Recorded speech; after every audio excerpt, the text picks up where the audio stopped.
Praise the lord. మీకు ఒక చిన్న రిక్వెస్ట్, చిన్నది కాదు పెద్దదే. దయచేసి ఈ ఛానల్ని సబ్స్క్రైబ్ చేసుకోమని నేను అడగను. లైకులు చేయాల్సిన అవసరం కూడా లేదండి. ఎందుకంటే సబ్స్క్రైబర్లు చేయండి, సబ్స్క్రైబ్ చేసుకోండి, లైకులు కొట్టండి, మళ్ళీ బెల్ ఐకాన్ కొట్టండి అని చెప్తే సబ్స్క్రైబర్లు పెరిగే కొద్దీ ఇంకా ఆశ పెరిగిద్దేమో. ఒకవేళ ఆశ పెరిగితే దేవునికి దూరం అయిపోతానేమోనండి. అందుకని సబ్స్క్రైబర్ ఏమి చేయొద్దు, ఒక లైక్ కూడా ఇవ్వద్దు. నేను చెప్పేది మీ జీవితంలో మీరు పాటిస్తే చాలు. అంతకన్నా ఇక దానివల్ల ఒక్కళ్ళు నేను చెప్పేది పాటించిన దేవునికి తగ్గింపు ప్రార్థన, తగ్గింపు కృతజ్ఞత, తగ్గింపు జీవితం కలిగి ఉన్న తండ్రి మిమ్ములను బట్టి నన్ను ఆశీర్వదిస్తాడు. నాకు ఆ ధన్యత, ఆ కృప నాకు కూడా ఉంటుంది. కాబట్టి సబ్స్క్రైబ్ చేసుకోవాల్సిన అవసరం లేదండి. అలాగే లైకులు కొట్టొద్దు, బెల్ ఐకాన్స్ అంతకన్నా వద్దు. ఎందుకంటే దేవుని ప్రార్థన, తగ్గింపు ప్రార్థన ఇందులో నేను పెట్టాను, వీడియోలు పెట్టాను. తగ్గింపు ప్రార్థన, తగ్గింపు జీవితం అది పాటిస్తే చాలు. అంతకన్నా ధన్యత నాకేమొద్దు. సరేనా? ఇప్పుడు నేను ఒక చిన్న సాక్ష్యం చెప్తాను. నా కుటుంబంలో జరిగింది. మాది ఒక కాలనీ లాగా ఉండిద్ది. ఆ కాలనీలో ఒక 100-150 ఇళ్ళు ఉంటాయి. అయితే అక్కడ దాదాపు చాలా వరకు మంచి ఇల్లు కట్టుకోవడం కానీ, అంటే 2010, 2009, 7, 6 ఆ టైంలోనే మంచిగా ఇల్లు కట్టుకున్న వాళ్ళు ఉన్నారు. పూరి గుడిసైనా కూడా కాస్త ఇటుకలతో గోడలు కట్టుకొని ఉన్నవాళ్ళు ఉన్నారు. అయితే మాదేంటంటే ఆర్థిక పరిస్థితి అస్సలు బాగుండేది కాదు. ఆర్థిక స్థితి మా లైన్లో ఉన్న వాళ్ళలో మాది పూరిల్లు, ఇంకొకళ్ళది పూరిల్లు. వాళ్ళు కూడా కాస్త ఇటుకలు పెట్టి గోడ కట్టుకున్నారు. మాది మరి మట్టి గోడలు. అయితే వర్షం పడి ఒకరోజు ఏమైందంటే ఒక సైడ్ గోడ పడిపోయింది. అయినా సరే సైడ్కి చీర కట్టుకొని అడ్డంగా అందులోనే ఉంటున్నాం, నేను, అన్నయ్య, అమ్మ, నాన్న. అయితే ఒకసారి ఇంటికి బాబాయ్ వచ్చాడు. ఆ టైంలోనే నాన్న వాళ్ళ బంధువు, తమ్ముడు, నాన్న తరపున, అన్న ఆరోగ్యం బాగట్లేదన్న, ఒక 2 రోజులు మీ దగ్గర ఉండి ఇక్కడ మంచి హాస్పిటల్లో చూపించుకుంటానని వచ్చారు. వస్తే అన్నయ్య, వదిన ఇద్దరు వచ్చారు. వచ్చి చూస్తే ఏముంది, ఇల్లే సరిగ్గా లేదు. ఆ పక్కన గోడ పడిపోయింది. ఒక పక్క గోడ పడిపోయింది, అక్కడి నుంచి పందులు వస్తున్నాయి, ఎలుకలు వస్తున్నాయి. ఇక వాళ్ళే ఉండలేకపోయారు. అబ్బే అన్నా, అసలు దరిద్రంలో చూసాం కానీ మరి మీ అంత దరిద్రంలో ఉన్న వాళ్ళని నేను చూడలేదన్నా. నేనేదో ఆరోగ్యం బాగాక ఇక్కడ ఉండి మీ దగ్గర 2 రోజులు ఉండి హాస్పిటల్లో చూపించుకుందామని వచ్చాను కానీ అబ్బో, ఇక మీతో పాటు ఆ ఇంట్లో ఉంటే నాకు ఇప్పుడే పోయేటట్టున్నానన్నా. అన్న ఏమనుకోవద్దన్నా, నేను వెళ్ళిపోతాను అని చెప్పనని ఒకరోజే ఒక భోజనం కూడా చేయలేదు. అని ఉండయ్యా, వంట చేస్తుంది వదిన, పెట్టిద్ది ఉండయ్యా అంటే అబ్బే వద్దన్నా, నాకు వద్దన్నా, వద్దు, ఏమనుకోవద్దు అని చెప్పి వెళ్ళిపోయాడు. అంటే అంత దీనస్థితిలో ఉన్నాము. ఎందుకంటే మేము అనుభవించాను కాబట్టి నాకు ఆ పరిస్థితి నాకు తెలుసు కదా. అయితే అక్కడ ఏదైనా గొడవ అయిందంటే కాస్త మంచిగా ఇల్లు ఉండి మంచిగా ఉద్యోగం చేసే వాళ్ళ మాట అయితే ఒక గౌరవం ఉండిద్ది. అయితే ఇక ఏదో గొడవ అవుతుంది. గొడవ అయితే మేము చెప్పాము, నాన్న చెప్పాడంట. చెప్తే అట్లా కాదు, ఇట్లా చేద్దాము అని చెప్పానంటే గుడిసె, అదే ఇల్లు కాస్త పూరిలే, మాది పూరిలే, ఇంకొకళ్ళది పూరిలే అని చెప్పాను కదా. ఆయన సెక్యూరిటీనే, నాన్న సెక్యూరిటీనే. ఆయన కాస్త గోడలు ఇటుకలు పెట్టి కట్టుకున్నాడు, మందే మట్టి గోడ, అది కూడా పడిపోయింది. అప్పుడు ఆయన అనేవాడంట, అందరూ వచ్చి మాట్లాడుతుంటే ఏంది, ఎవరు అంటుంది, ఎవరు చెప్పింది, ఎవరు, ఆ పూరింట్లో ఉన్నవాళ్ళ, ఆ గుడిసెలో ఉన్నవాళ్ళు చెప్తే మేము వినాలా? మాకు అవసరం లేదు, మేమైతే వినం. వాళ్ళు చెప్పింది మాత్రం నేనే వినను, మీరు ఏమైనా చేసుకోండి అని చెప్పాడంట. ఆ విషయం తర్వాత ఎవరో వచ్చి చెప్పారు, అన్నా ఇట్లా అన్నాడు ఆయన, మీరు అది ఇట్లా గోడ పడిపోయింది మరి, అంటే ఆ పూరింట్లో ఉన్న వాళ్ళ మాట మేము వినాం, వాళ్ళు చెప్తారా అంటే వాళ్ళు చెప్పేది మనం వినాలా, మేము వినాలా అని చెప్పినని అట్లా అన్నారు నాన్న, అన్నా అని చెప్పినని చెప్పారు ఎవరో, నాన్నకు తెలిసిన వాళ్ళు చెప్తే బాధపడ్డాడు నాన్న. అప్పుడు మేము చిన్నపిల్లలం కదా, పెద్దగా తెలియదు కదా. నాన్న బాధపడ్డాడు. కానీ మళ్ళీ వెళ్ళి వాళ్ళని అడగడం, వాళ్ళ మీద గొడవ పెట్టుకోవడం, అంటే మాది పూరీలు అంటే మీదేమన్నా బంగ్లానా అని మాటకి మాట చెప్పడం, అడగడం, అట్లా చేయండి నాన్న. అంతే, సరేలేమ్మా, ఎందుకంటే మాది మరి మా పరిస్థితి అట్టుంది కదా, మా దరిద్రం అట్టుంది కదా, సరే పోనీలే అని చెప్పి నన్ను వదిలేశాడు. ఆ తర్వాత ఒక్క సంవత్సరంలోనే దేవుని కృప వల్ల మేబీ నాన్న ప్రార్థన చేసి ఉండొచ్చు. మాకు అప్పుడు అంత ప్రార్థన తెలియదు, చిన్నపిల్లలంగానే అంత భారంగా ప్రార్థించాలనే విషయం తెలీదు. మేబీ నాన్నకు తెలుసు కదా, కన్నీటితో దేవుణ్ణి అడిగాడేమో. ఒక్క సంవత్సరంలోనే మాకు ఇల్లు శాంక్షన్ అయింది. ఆ పూరిల్లు పడేసాము, మంచి ఇల్లు కట్టుకున్నాము. మంచిగా అంటే మరీ అంత హెవీగా కాదు, 2 రూమ్లు, ఒక వరండా కట్టేసాము. మళ్ళీ ఇంకో సంవత్సరం తర్వాత చుట్టూరు ప్రహరీ కట్టేసాము. మాకు చాలు, అంతకన్నా ఎక్కువ వద్దు. మళ్ళీ అంతకన్నా ఎక్కువ కట్టామంటే దేవునికి దూరం అయిపోతాం. ఆటోమేటిక్గా గర్వం వచ్చేసిద్ది. ఓహ్, నేను ఎంత పెద్ద ఇల్లు కట్టాను, ఇంకా నాకేంటి అని కట్టించిన దేవుణ్ణి కూడా మర్చిపోతాం కదా. ఇక చాలు, అంతవరకు చాలు అనుకున్నాం. అంతకన్నా మాకు వద్దయ్యా అని మేబీ నాన్న అడిగి ఉండొచ్చు. ఈ ఇల్లు కట్టుకున్నాము. అప్పుడు నేను డిగ్రీలో ఉన్నాను. నేను డిగ్రీ కాలేజ్కి వెళ్ళొచ్చి సాయంత్రం పూట న్యూస్ రీడింగ్ చదివేదాన్ని. న్యూస్ అంటే చాలా ఇష్టం నాకు. దేవుని కృప వల్ల వాయిస్ ఇచ్చాడు. పని చేసి వచ్చేదాన్ని, మళ్ళీ ఇంటి పనులు హెల్ప్ చేసేదాన్ని. దేవుని కృపను బట్టి ఇల్లు కట్టేసాము. మా లైన్లో, ఆ కాలనీలో మా లైన్లో ఉన్న వాళ్ళందరూ ఇల్లు కట్టుకున్నారు. మమ్మల్ని ఎవరైతే హేళనగా చులకనగా మాట్లాడారో వాళ్ళు ఇప్పుడు కూడా ఇల్లు కట్టుకోలే. ఆ పూరిల్లు, ఆ గోడలు పడిపోయి అంతే ఉంది. నాకు పెళ్ళయింది, 2 పిల్లలు పుట్టారు. నేను మొన్న వెళ్ళి చూస్తే అమ్మోళ్ళ దగ్గరికి వెళ్తే ఆ ఇల్లు అంతే ఉంది. ఆ ఇల్లు కట్టే స్తోమత లేక వాళ్ళకి వేరే ఇంట్లో అద్దెకుంటున్నారు. అది సొంత స్థలమే, కానీ ఇల్లు కట్టే ఆర్థిక స్తోమత లేదు.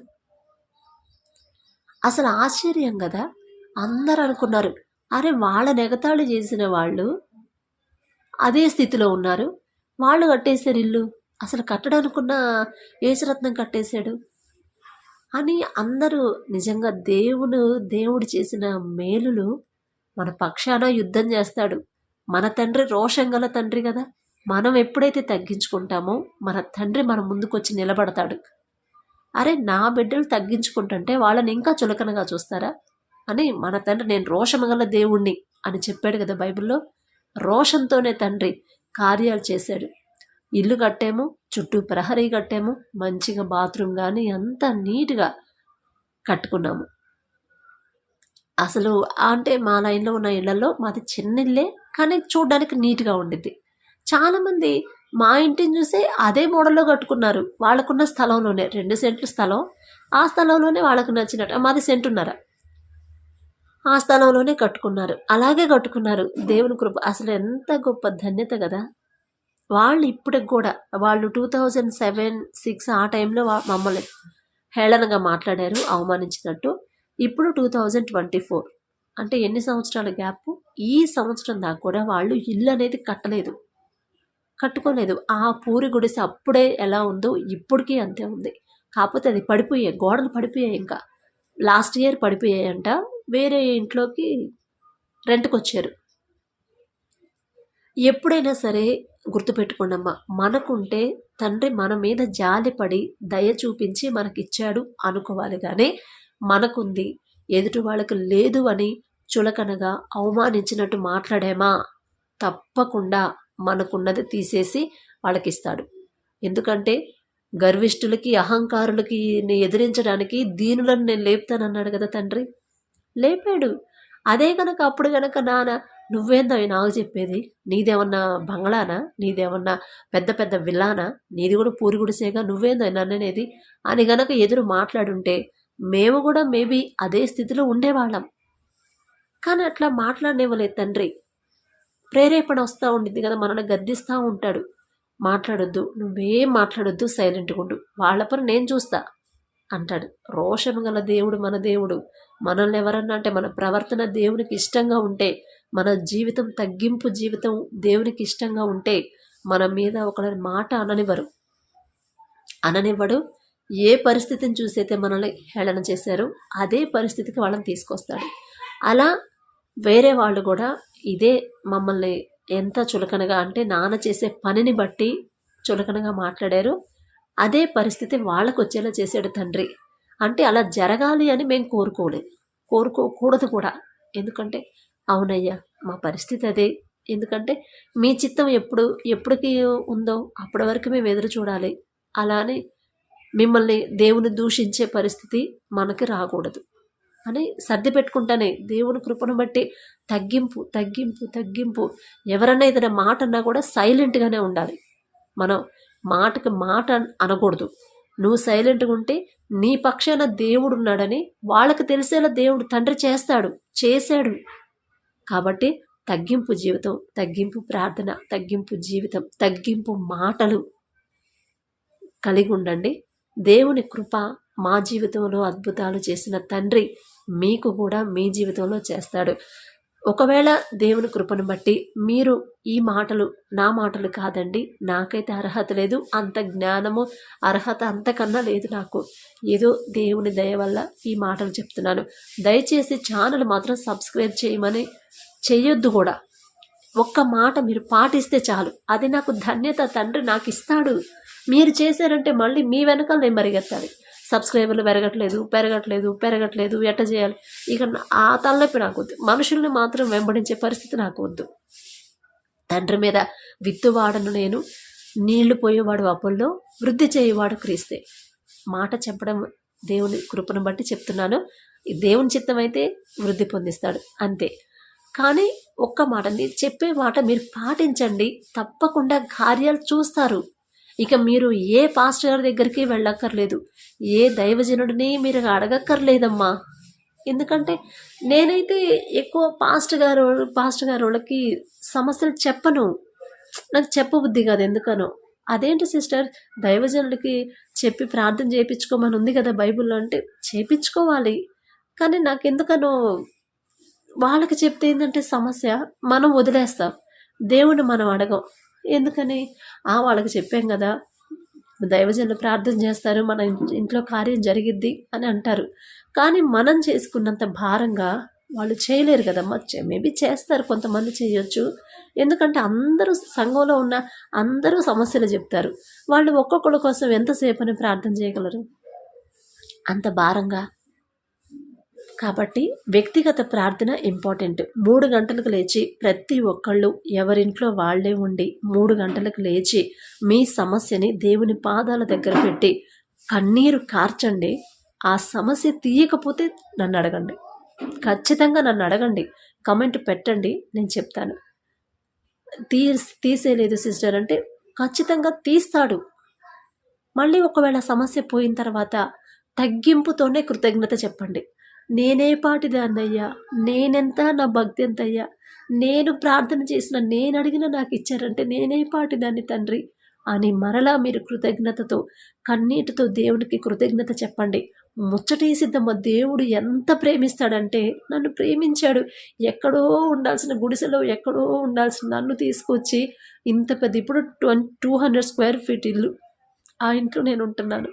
అది నా గొప్పతనం కాదమ్మా, నా దేవుని దయ, నా దేవుని కృప, నా దేవుడు నా మీద చూపించిన జాలి కరుణ అంతే. నా తండ్రి నా జీవితంలో చేసిన కార్యాలు, అద్భుత కార్యాలు ఎన్నో చేశాడు. అలాగే మీ జీవితంలో చేస్తాడు. దానికి ఒకటే, 3 గంటలకు లేచి ప్రార్థన చేసుకోండి. కన్నీరు కార్చాలి, కన్నీరు రావాలి. సమస్య అది పోవట్లేదు తండ్రి, నేనేం చేయాలి? ఎవరిని అడిగినా నాకు ఎవ్వరూ సహాయం చేయట్లేదు.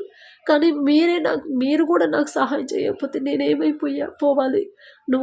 మీరు తప్ప నాకు ఇంకెవరు లేరు, మీరు ఆ సమస్య తీసేయాల్సిందే అని అడగండి.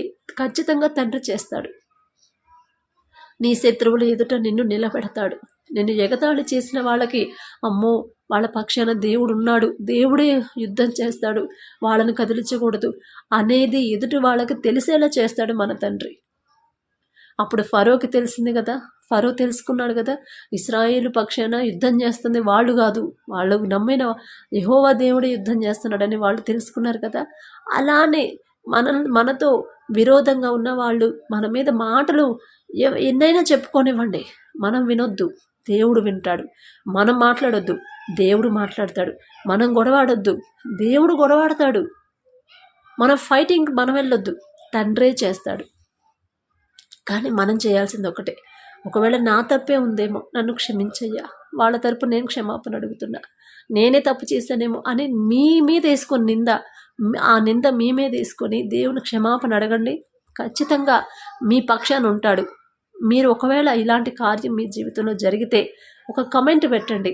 ఎందుకంటే దానిని బట్టి తండ్రి మీరు నా ద్వారా జరిగించిన ఈ కార్యంలో వాళ్ళకి చేసిన అద్భుత కార్యాన్ని బట్టి మీకే స్తుతి స్తోత్రాలని నేను కూడా దేవునికి కృతజ్ఞత చెప్పాలి కదమ్మా. ఇదొక్కటి చెయ్యండి చాలు. Praise the lord.